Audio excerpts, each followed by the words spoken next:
Hi, welcome to the Hazard House. I'm Fireman Pete from the North Greece Fire District. Hi, I'm Safety Sue with the Ridge Road Fire District. Hi, my name's Cringibo. Hi, I'm Brayden Gibo. Hello, I'm Cameron Gibo. Dean Smith, Fireman Dean, Barner Fire District. Firefighter Carrie from the North Greece Fire District. Thank you for visiting our hazard house today.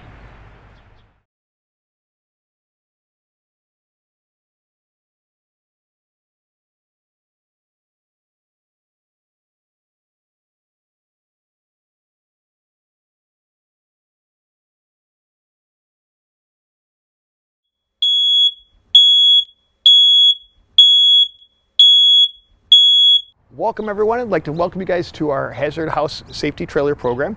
This is our safety trailer that we like to take around to different schools and teach children the importance of making an escape plan and practicing that escape plan, having a fire drill under some semi-realistic conditions. Inside the trailer today, when we're actually doing our fire drill, you're going to see some special fog, you're going to see some special strobe lights to give you the effect that there's that actual smoke and flames, but it's not real, okay? What we're going to do today, guys, is we're going to make an escape plan, and we're going to practice that plan. And the idea is that when you go home tonight, you'll have all the information that you'll need to make an escape plan with your own family in your own home and be able to practice that. Now, we guys all do fire drills in school, right? Yes. We've done that before. So the escape plans that you guys practice in school, basically you could take home, make a couple modifications to, and you can do the same thing at home.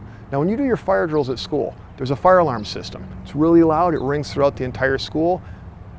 You need to have something at home that's going to notify your family that there's a fire inside your home. We call those smoke alarms, and that's the first part of your escape plan. Everybody show me number one, all right? So here's how you can remember that. Not only is that the first part of your escape plan, but when you go home tonight, you're going to find the smoke alarms in your home. You're going to point them out to your grown-ups. They're going to be up high on the ceiling or on the wall. And when you identify them, have your grown-ups use that same finger to push the test button to make sure they work. If you hear the beeping noise, then you know you got a good battery and it's working. If you don't hear that noise, you may have to replace that battery or the smoke alarm itself. You should have a working smoke alarm for every level of your home. So what we mean by that is there should be at least one for the basement, at least one for the ground floor, one for the second floor as well. And nighttime is such a dangerous time to have a fire because we're usually asleep. It's not a bad idea to have a working smoke alarm inside your bedroom, or at the very least out in the hallway where your bedrooms are centrally located. Now, if you've noticed, I've been saying working smoke alarm. Friends, it's important to have the smoke alarms in your home, but it's more important to test them and make sure they work.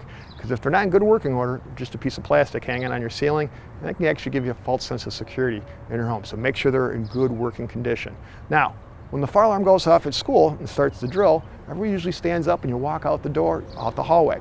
You have two ways out of every classroom. If you can't get out the door, you have a window in that classroom as well. The second part of our escape plan, everybody show me two fingers here. Two stands for two ways out, pretty simple, right? You need to have two ways out at home as well. The door is one way, window can be used as a second way. Once you guys exit the school, every class goes out to the parking lot and you have a special meeting place. Teachers, they take attendance and you can make sure that everybody's safe and accounted for at school.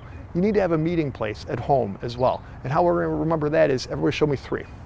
If we take the three, we turn it upside down, that's going to jog our memory to make the letter M, and M can remind us for meeting place. Now today, when we do our fire drills inside our hazard house, our meeting place is going to be right over there by that mailbox. It just happens to say meeting place on it, okay? So guys, it's as easy as 1, 2, 3. Working smoke alarms, two ways out, in a meeting place. When we go inside the house today, our first floor bedroom, our second floor bedroom, we're going to make an escape plan for those rooms, and then we're going to practice it. And it's going to be your job to get out of the house the quickest and safest way, just like it was a real fire.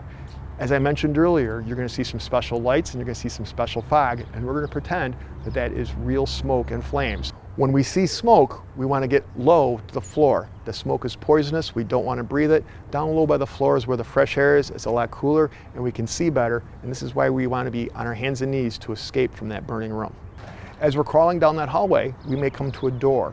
If that door is closed, we're going to feel the door with the back of our hand. If that door feels warm, should we open it? No. No. That's a clue that there's a fire on the other side. Do we want to go towards the fire or away from the fire? All right, so if that door is warm to the touch, if we see smoke coming from on the cracks or edges of the door, we're not going to want to open it. We need to go another way. If we can't get out the door, what did we say our second way out was going to be? Window. A window. If our window's down low like the first floor, we can get out first floor windows in our home pretty easily. If our windows are up high, it's going to be a little bit more of a challenge for us. Later on in the program today, on the other side of our house, we're going to show you an escape ladder, and this is a great way to get out of an upper story window safely. As a last resort though, we can do something that's called hanging and dropping. We never want to jump out the window, but we can reduce the distance that we are falling by climbing out that window, hanging onto the windowsill, stretching our bodies out, and getting our feet closer to the floor. And when we are ready, we can let go, drop to the ground, and roll. Can't say that we aren't going to get hurt by doing that, but this is a last resort that we need to do, okay?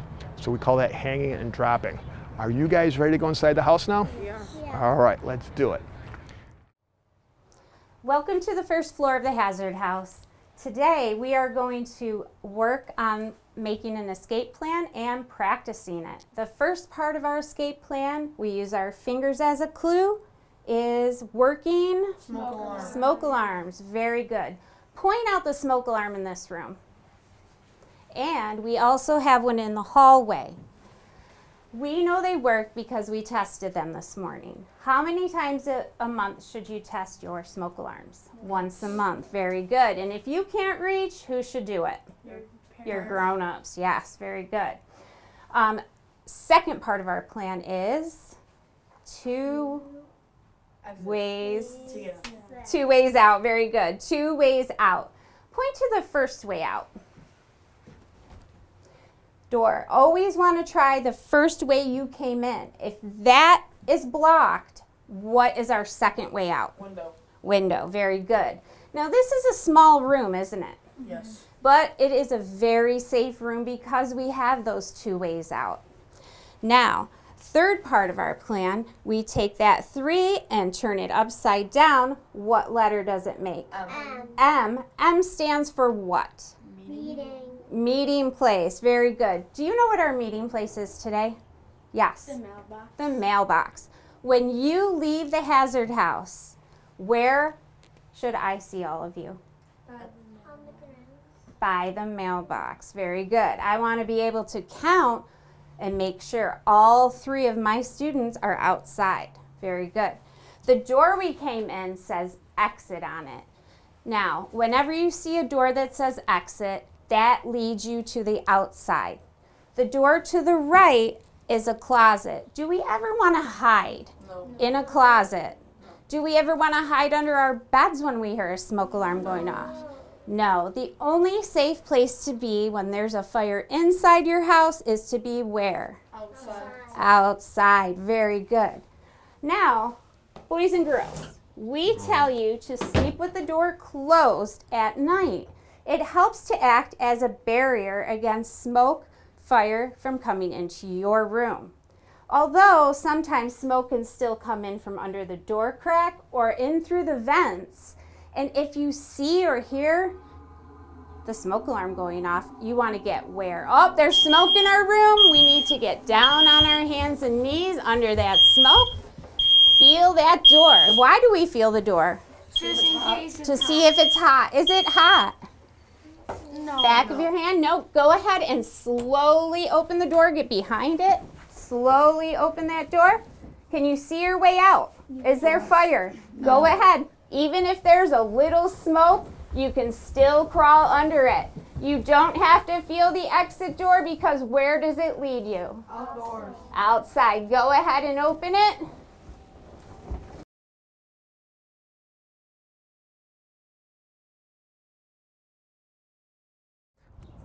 Welcome to our meeting place. We have chosen a mailbox for our meeting place. You can have one for yours if it is out by the road. If it's attached to your house or apartment, it's not a good choice, is it? Because it's too close to the fire. A meeting place can be a tree, telephone pole, a street light, a street sign, anything as long as it's in front of your house or apartment. That way when the firefighters get there, they can see you. You can let them know what's going on. All right? Everybody in your family needs to know where the meeting place is. And the important thing is you should have only one meeting place. What if I had 2 meeting places and part of the family went to one and part went to the other and I couldn't see them? Not a good idea. You're not sure if they're out. So you want to make sure that one meeting place out front and everyone knows where it is. Pretty important. All right? From here, we need to call for help. Now, do you ever go back inside a burning building to call for help? No. No. The only time you would call for help from inside a burning building is if you're trapped in there and can't get out and you have access to a phone. Otherwise, your call needs to be outside of a building that's on fire. If you're in an apartment building, you need to be out of that whole building to call for help, because technically the whole building's on fire, even though the fire's only in one apartment.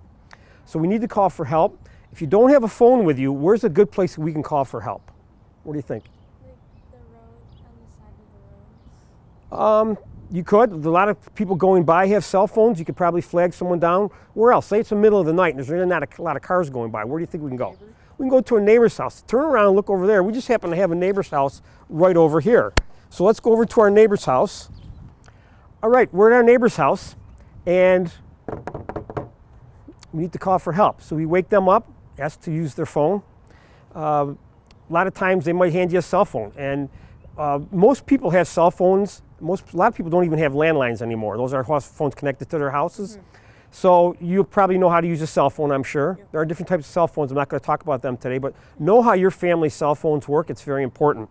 If you do happen to have a landline, chances are it's going to be a push button. And the way these work, as you know, you take the phone off the hook. There's probably not a power button on there. What's the emergency number that we dial for help?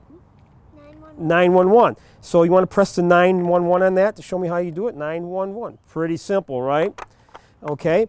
Now, these are the old kinds of phones. I hate saying that, but these are the old types of phones.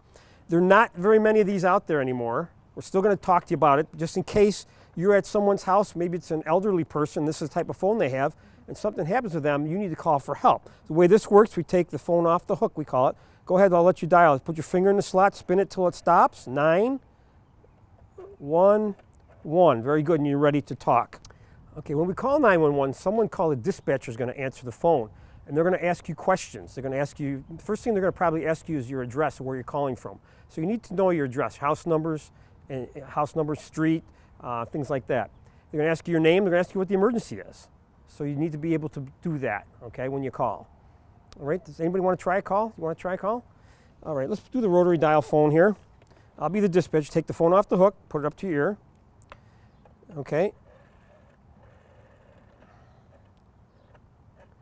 We're going to report our house is on fire. Okay, ready? 911, what's the address of your emergency? It's 911 Make up a street. Main Street. James Street. Okay. And what's your name? Braden. Okay, what's the problem, Braden? My house is on fire. Your house is on fire. Is everyone out of the house? Yes. Is anyone hurt? No. All right, I want you to stay outside. Don't go back in for anything. I'm going to send the fire department right over, okay? Okay. Okay, you can hang up. It's kind of an abbreviated type of call, what it would sound like. There's probably going to be some more information that they're going to want. But the important thing is to try to stay calm and listen to what the dispatcher asks you and listen to what they tell you. If they ask you a question, you don't know the answer to it, just say, I don't know. Don't try to make something up because you think you're supposed to have an answer, okay? All right, you guys think you have that down? Yes. Okay. All right, I want to talk to you about a rescue ladder. If you're on a second or third floor, if your bedroom is up that high, and you don't have a roof outside of your window, you may want to talk to your grown-ups about getting a rescue ladder. Okay, these are fold-up ladders. You keep them in a box under your bed or in a closet. And if your door is trapped, if your door is hot and you can't get out and you can't get down, you can hang it on the windowsill, drop it down, and climb down. They're very good tools to have. You can check online to see if you can find one, and there's certainly many of them available. You can check local stores. They might have some in stock. If you get one, you should practice with it, though. Have a grown-up up top, have a grown-up down below. Practice climbing up first. It is a little wobbly. And then very carefully practice climbing out of the window and coming down. Okay, these ladders have actually saved lives before, so it's important to have one of these. As I said, if you have a second or third floor bedroom window and you don't have a roof outside that window. If you have the roof, you can get onto the roof and call for help. Okay? Welcome, boys and girls, to the second part of our hazard house. All right, we're here to do two things. We're here to make and practice an escape plan. Okay, first part of our plan is what? If something goes off working, Smoke alarm. there's one there, and we actually have one in our hallway. And we know they work, we test them. Second part of the plan, how many ways out do we need? Two. Two, very good. What's always the first way you want to try? Door. The door. If you can't use a door, what's usually a second way? Window. A window. Well, this room actually has three ways out. Now we have this window with an escape ladder that we have not practiced with, and if you get one, you need to practice. Or we have that window with a deck that's attached right to the building. So today for us, what do you think would be the best second way out for us? The window. I agree. I think this isn't a bad way, but I think this is our better way. Okay. And so we've got working smoke alarms, 2 ways out, and the third part of our escape plan is what? We get out to our Meeting place. meeting place. And today for Hazard House, what is our meeting place? Mailbox. Mailbox. Beautiful. Easy as 1, 2, 3. That wasn't hard, was it? No. The hard thing is getting you boys and girls to practice at home. All right. Now we talked about sleeping with a bedroom door closed. It's a really good habit to get into. Simply by closing your door, you've created a barrier.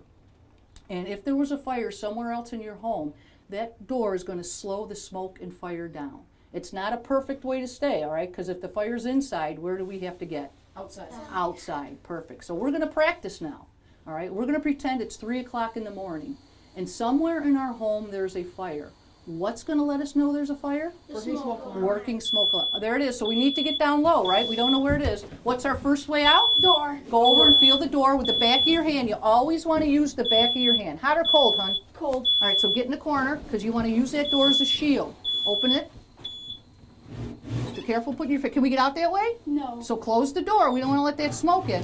What's the second way out? Window. Window. Go open our window for us. Now, this is something, go ahead. This is something that maybe your grown-ups are going to have to show you how your windows work, okay? Everybody's windows work differently. When you go out the window, you always want to go out feet first. Never go out head first. Get right down there, use that ladder, and get right to our meeting place. Feet first, honey. Yeah. Feet first. Watch your head, feet first, right down to the meeting place.